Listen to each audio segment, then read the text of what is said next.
जय श्री राम भक्तजनों। आज इस वीडियो में मैं बालकांड दोहा संख्या 81 से 85 तक का पाठ करने जा रहा हूँ। तो आइए शुरू करते हैं आज का पाठ। तुम माया भगवान शिव सकल जगत पितु मातु नाई चरण सिर मुनि चले पुनि पुनि हर्षत गातु। आप माया हैं और शिव जी भगवान हैं। आप दोनों समस्त जगत के माता पिता हैं।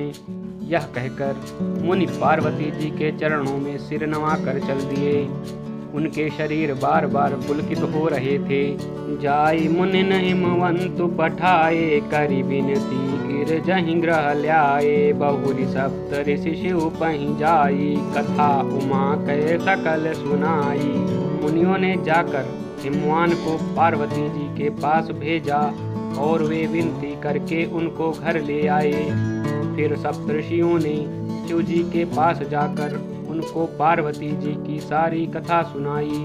भये मगन शिव सुनत स्नेहा हर्षि सप्त ऋषि गवने गेहा मनु थिर करि तब शंभु सुजाना लगे करन रघुनायक ध्याना। पार्वती जी का प्रेम सुनते ही शिव जी आनंद मग्न हो गए। सप्तऋषि प्रसन्न होकर अपने घर ब्रह्मलोक को चले गए। तब सुजान शिव जी मन को स्थिर करके श्री रघुनाथ जी का ध्यान करने लगे। तारकु असुर भयो तहि काला भुज प्रताप बल तेज विशाला तहि सब लोक लोकपति जीते भये देव सुख संपत्ति रीते। उसी समय तारक नाम का असुर हुआ जिसकी भुजाओं का बल प्रताप और तेज बहुत बड़ा था। उसने सब लोक और लोकपालों को जीत लिया।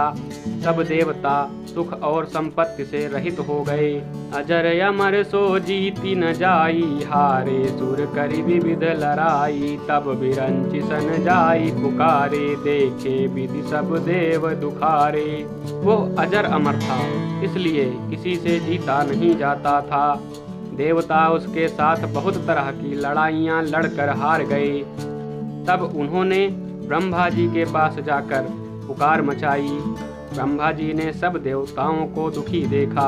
सब सन कहा बुझाई विधि धनुज निधन तब होई शंभु शुक्र संभूत सुत यही जीतई रन सोई। ब्रह्मा जी ने सबको समझा कर कहा इस दैत्य की मृत्यु तब होगी जब शिव जी के वीर से पुत्र उत्पन्न हो। इसको युद्ध में वही जीतेगा। मोर कहा सुन करहु उपाई होई ईश्वर करिहि सहाई सती जो तजी दक्ष मख देहा जन्मी जाई हिमाचल गेहा। मेरी बात सुनकर उपाय करो, ईश्वर सहायता करेंगे और काम हो जाएगा।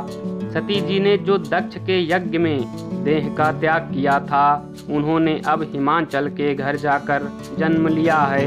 तेहि तपुकीन शंभुपति लागी शिव समाधि बैठे सब त्यागी जदपि अहि असमंजस भारी तदपि बात एक सुनहु हमारी। उन्होंने शिव जी को पति बनाने के लिए तप किया है। इधर शिव जी सब छोड़ छाड़ कर समाधि लगा बैठे हैं। यद्यपि है तो बड़े असमंजस की बात, तथापि मेरी एक बात सुनो। पठवहु कामु जाई शिव पाही करे क्षोभु शंकर मन माही तब हम जाई शिवहि सिर नाई करवाओ विबाहु बरियाई। तुम जाकर कामदेव को शिव जी के पास भेजो।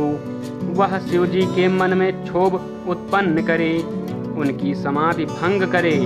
तब हम जाकर शिव जी के चरणों में सिर रख देंगे और जबरदस्ती उन्हें राजी करके विवाह करा देंगे। यही विधि भले ही देवहित होई मत यति नीक कहाई सब कोई। स्तुति सुरन की नियति हेतु प्रगट्यो विसंबान झस केतु। इस प्रकार से भले ही देवताओं का हित हो और तो कोई उपाय नहीं है। सबने कहा यह सम्मति बहुत अच्छी है। फिर देवताओं ने बड़े प्रेम से स्तुति की।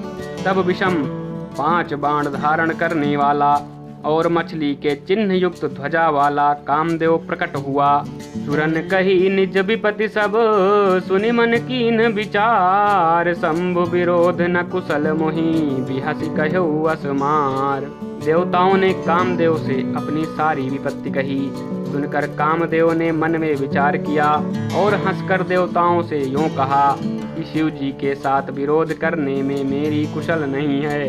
तदपि करब मैं काजु तुम्हारा, श्रुति कहा परम धर्म उपकारा। परहित लागी तजई जो देही, संतत संत प्रशंसहि तेहि। तथापि मैं तुम्हारा काम तो करूँगा, क्योंकि वेद दूसरे के उपकार को परम धर्म कहते हैं।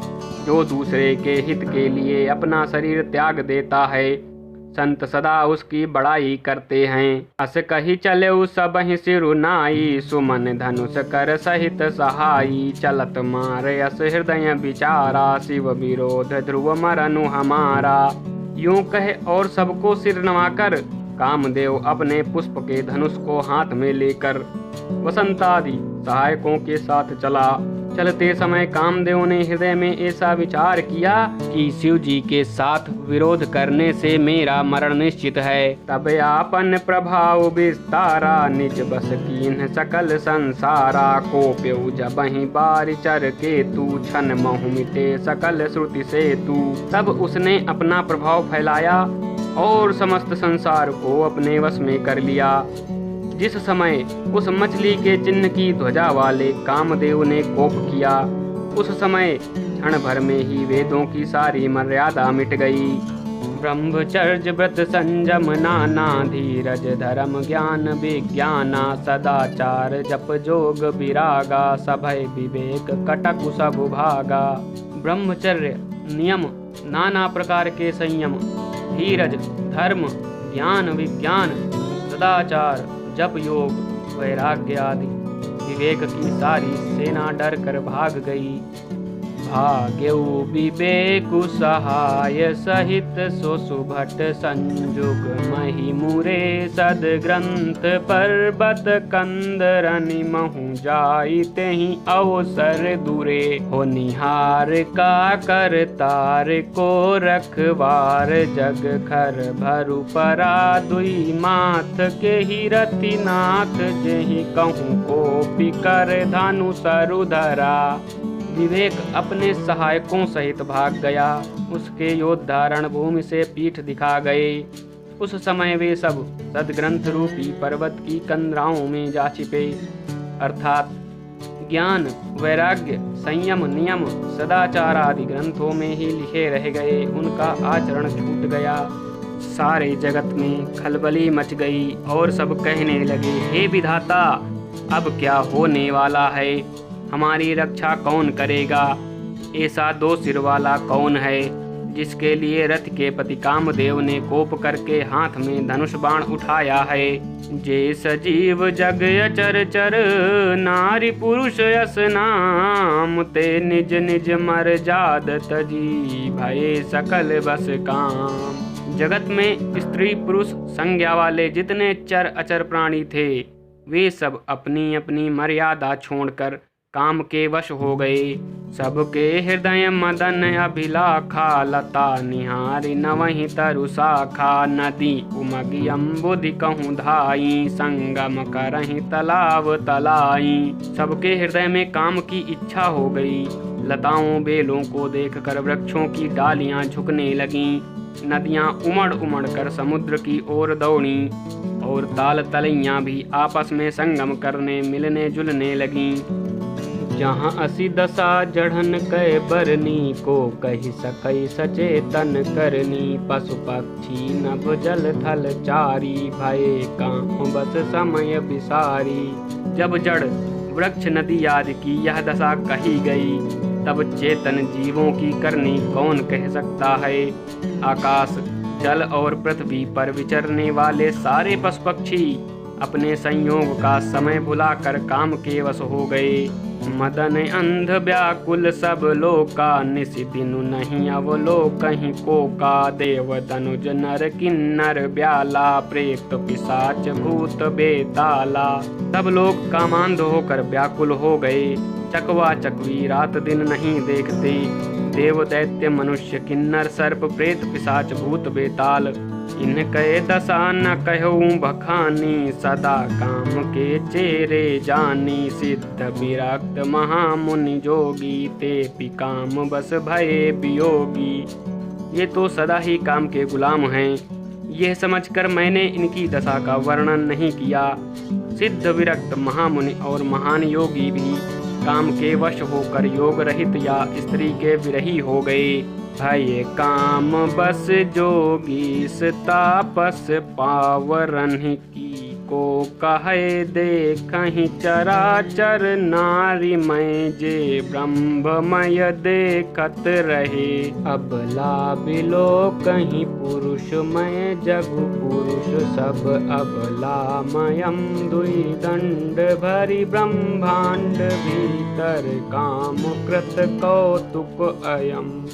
जब योगीश्वर और तपस्वी भी काम के वश हो गए तब पामर मनुष्यों की कौन कहे। जो समस्त चराचर जगत को ब्रह्ममय देखते थे वे अब उसे स्त्रीमय देखने लगे। स्त्रियां सारे संसार को पुरुषमय देखने लगीं और पुरुष उसे स्त्रीमय देखने लगे। 2 घड़ी तक सारे ब्रह्मांड के अंदर कामदेव का रचा हुआ यह कौतुक तमाशा रहा। धरी न काहूँ धीर सबके मन मन सिज हरे। जे राखे रघुबीर ते उबरे ते ही काल महू। किसी ने भी हृदय में धैर्य नहीं धारण किया। काम ने सबके मन हर लिए। रघुनाथ जी ने जिनकी रक्षा की केवल वे ही उस समय बचे रहे। उभय घरी यस कौतुक भयऊ जो लकी काम शंभु पहि गयऊ। शिवहि बिलो की ससंख्य मारू भयऊ जथाथिति सबु संसारू। 2 घड़ी तक ऐसा तमाशा हुआ जब तक कामदेव शिव जी के पास पहुंच गया। शिव जी को देखकर कामदेव डर गया। तब सारा संसार फिर जैसा का तैसा स्थिर हो गया। भये तुरत सब जीव सुखारे जिमि मद उतरी गए मतवारे। रुद्र ही देखी मदन भय माना दुराधरश दुर्गम भगवाना। तुरंत ही सब जीव वैसे ही सुखी हो गए जैसे मतवाले नशा पिए हुए लोग मद नशा उतर जाने पर सुखी होते हैं। दुराधर्ष जिनको पराजित करना अत्यंत ही कठिन है और दुर्गम जिनका पार पाना कठिन है। भगवान संपूर्ण ऐश्वर्य धर्म यश श्री ज्ञान और वैराग्य रूप 6 ईश्वरीय गुणों से युक्त रुद्र महाभयंकर शिव जी को देखकर कामदेव भयभीत हो गया। फिरत लाज कछु करि नहीं जाई मरन उठानी मन रच शिव पाई। प्रगटे सि तुरत रुचिर ऋतु राजा कुसुमित नव तरु राज बिराजा। लौट जाने में लज्जा मालूम होती है और करते कुछ बनता नहीं। आखिर मन में मरने का निश्चय करके उसने उपाय रचा। तुरंत ही सुंदर ऋतुराज वसंत को प्रकट किया। फूले हुए नए नए वृक्षों की कतारें सुशोभित हो गईं। बन उपवन बापिका तड़ागा परम सुभग सब दिशा विभागा। जहाँ तहाँ जनु उमगत अनुरागा देखी मुहे मन मन सिज जागा। वन उपवन बावली तालाब और सब दिशाओं के विभाग परम सुंदर हो गए। जहाँ तहाँ मानो प्रेम उमड़ रहा है। इसे देखकर मरे मनों में भी कामदेव जाग उठा।